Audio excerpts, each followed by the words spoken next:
अब ये हमने का सब वीडियो रिकॉर्डिंग हो रहल बाटे और उपस्थित बानी हमने के इतना कलाकार लोग और आज कई कुछ चर्चा बहुत बिजोर चल रहल बाटे।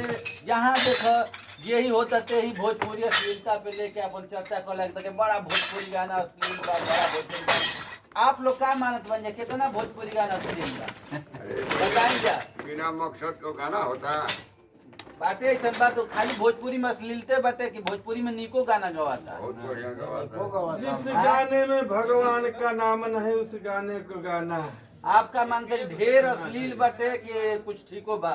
नहीं कुछ ठीको बा कुछ वो बा बाटे ना बिल्कुल बिल्कुल बतिया तो ओकर दोषी के बाटे?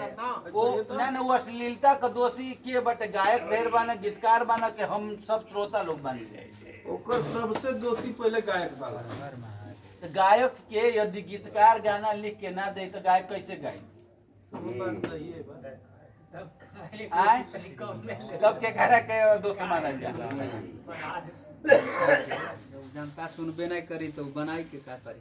अब देखिए अब जनतो दोषी कर यानी हमनी के श्रोता भी दोषी बन जा।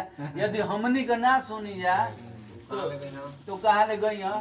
तो फिर के दोषी? नहीं पब्लिक श्रोता।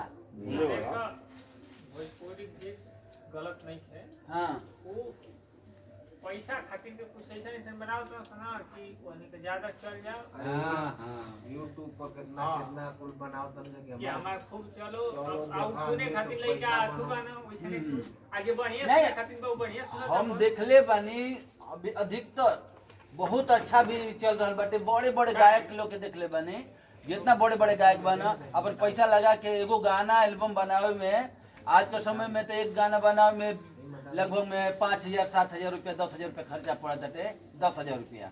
लेकिन आज से 10-15 साल पहले एगो एल्बम बनावे में 60-70 हजार से लेकर 1 लाख रुपया तक खर्चा होता रहा। आ एगो बढ़िया गीत बढ़िया एल्बम बना के और मक्का स्थिति होत रहल कि फ्लॉप हो जाए एल्बम।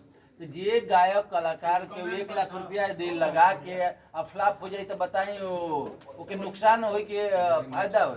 तो फिर अगला बेर वो एल्बम गाई नहीं न गाई तेमा दोषी हमनियों के बानी। अगरबत्तिया का आप लोग के चर्चा कैसन लागल? आप लोग लाइक कमेंट शेयर करब जा। बहुत बढ़िया ठीक ना? बिल्कुल बिल्कुल बतिया जे राइट बट लोगवा जे माने तब ना माने ना मानी यदि हमने कही तो सार्थक चर्चा होत रहे ना जरूर माने। जय भोजपुरी।